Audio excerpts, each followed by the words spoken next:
One of the challenges home coffee roasters have is crafting coffee so they have sweetness in their cup. Many times we end up with a bitter cup, and so today our focus is going to be on 3 different ways that we can increase sweetness while roasting coffee. Stick around.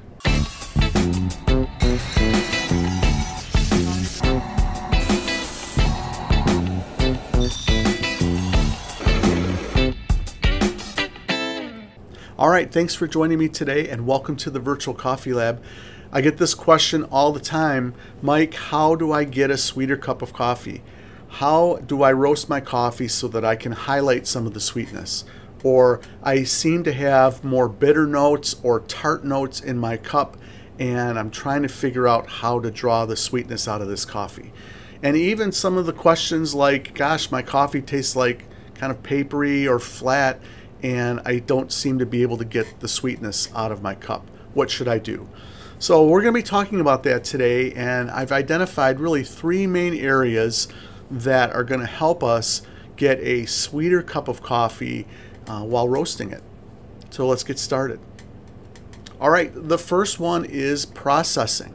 So when we talk about processing, I'm talking about the coffee, the cherry, after it's been picked off of the shrub, goes through a processing at the mill, and it may be a washed process where the berry is crushed, the seed is pushed out of the flesh of the cherry, and it's washed, soaked and washed, and then laid out to dry. That is a wash process coffee. The bean is washed. A dry process coffee is where they pick the cherry off of the shrub. It then dries out on a bed with the seed still inside of the cherry for a number of days, and then the seed is removed, and it's not necessarily washed in any sort of a way to clean off the fruit, and so you actually have a film, the mucilage that's left on the bean, and sometimes even a little bit of fleshiness, but it's mostly mucilage, that film. And that's where we get our dry process coffee from. So just by default, dry process coffees tend to be potentially more sweet than a washed coffee. This is an important point because really what we're talking about within the molecules of the coffee itself, we're talking about fructose and sucrose are 2 elements that I'm identifying, at least in this talk here. And with fructose, that is prevalent with a dry process coffee in the mucilage. So you're going to have a higher level of fructose on a dry process coffee than you will on a wash coffee. The sucrose element of the sugars is the same. If it's the same coffee and just a different process, that really isn't impacted by the process itself. So a dry process coffee, generally speaking, is going to have more of an opportunity for sweet notes in your coffee when you roast it. All right, so next is density. This is really interesting because in doing my research, I was looking and there were some different scientific articles about coffee sweetness and what makes coffee sweet. And they highlighted these different coffees and they were talking about the different sweetness. But what they didn't talk about was density. And density is going to have an impact on sweetness. Now, their point wasn't necessarily to determine all the ways that coffee sweetness arises. It was more talking specifically about the process. But density does have a significant impact on the level of sweetness in a coffee. And that's because at higher altitudes, coffee grows slower and the molecules, the actual molecular structure of the seed is more dense, it's more tight, and so there are more molecules. It grows slower, matures slower, and so we have more sugar molecules in a higher density coffee than we would in a low density coffee. So if you're looking for coffees that have more sweetness, you want to look for a high density coffee, higher altitude coffee. All right, and the third way that we can maximize sweetness in our cup while roasting coffee is through our roasting profile. That is the total roast time and the time within each of the 3 phases of coffee roasting: the dry phase, the browning phase, and the development phase. If you're not sure what I'm talking about, I've got a playlist you can check out up here that has all of the basics, that talks about all of that, and the 3 tips for new home coffee roasters video that leads off that playlist is probably the one you should start with, and it'll really be helpful for you to understand that.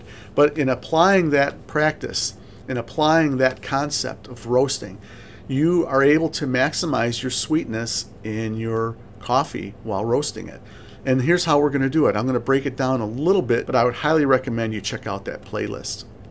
One of the videos in that playlist talks about how to roast sweet and flavorful coffee, and there we talk about caramelization, and we talk about chemical reactions or molecular reactions known as the Maillard reactions, and these create the complexity of the coffee. And so this middle phase and the development phase is really important for flavor development, and we want to be able to, one, give enough time for the flavor development to take place during the browning phase and the development phase. If we're roasting our coffee and we're just applying heat and we're rushing towards first crack, then we're moving too quickly through that middle phase, and we will not get a lot of the complexity, and we won't allow a lot of those flavors to develop. And if we push it too hard, we even risk underdeveloped coffee that hasn't been roasted all the way through to the inside, and we experienced vegetal flavor notes and even metallic notes in our coffee, and we don't want that at all. We want to make sure that we get enough time within the brown phase to be able to allow these reactions to take place. And then the caramelization is going to be taking place then and through development. We don't want to rush it, but we don't want to extend it. We don't want to extend the browning phase too long either, because then we start to mute these reactions. And also the caramelization, if we go too long in development, then we get past the point of maximum sweetness and we start to mute, or that sweetness, that caramelization that's taken place, starts to go in towards bitter notes. And so we don't want to do that either. So the length of time that we spend in these 2 phases is really important and is going to have great impact on the end cup and the sweetness in the cup. This is a really important point, because that's why understanding the 3 phases of roasting coffee is so important, because we have this total roast time that we're dealing with. Let's just say you're on an air roaster and your total roast time is 7 minutes. You're going to want to have a certain amount of that percentage of that time be devoted towards the browning phase, and then first crack hits, and then a certain amount of time that's going to be devoted towards the development phase before you drop the coffee. So understanding the timing of all that is really going to be helpful, and you'll be surprised if you start to move some of those times around, how much time you're spending in those phases. You'll find that you can have the same coffee with a different result based on how much time you're devoting towards each of those phases. It's really interesting. And again, Rob Hoos's book, that's what he experiments with. He goes through and he makes subtle changes in temperature over time, and it does impact the flavor notes of the coffee, where you'll have something that might taste like a real bright tangerine, but then with a couple of changes, a little more time extended in the middle phase, all of a sudden you start to get these darker notes, like a bergamot type of an orange, that will, it's all in the same coffee, with just because you've extended the time of the middle phase by 30 seconds or 15 seconds. It can have a great impact. It's also going to help us with consistency too. Once we start to figure out our times and our temperatures and how to apply that towards these different phases to maximize sweetness, then we can practice and build on consistency so that we have a consistent charge temperature, a consistent time in the dry phase, a consistent time, and knowing exactly the adjustments we need to make to bring our rate of rise down, to slow down the roast, to be able to extend the amount of time that we need within that browning phase. I know there's a lot involved in this for the sweetness, but the concept of giving enough time but not too much time to this middle phase is really important, and the development phase is really important. For those of you who roast dark, that like to go dark, it's really hard to get sweetness in the cup once you start to get into second crack. By its nature, you are destroying or you're breaking down the molecular structure of the coffee, and that caramelization has already peaked and is starting to produce bitter notes in the coffee. So keep that in mind. I'm not trying to tell you that it's wrong or that you shouldn't do that.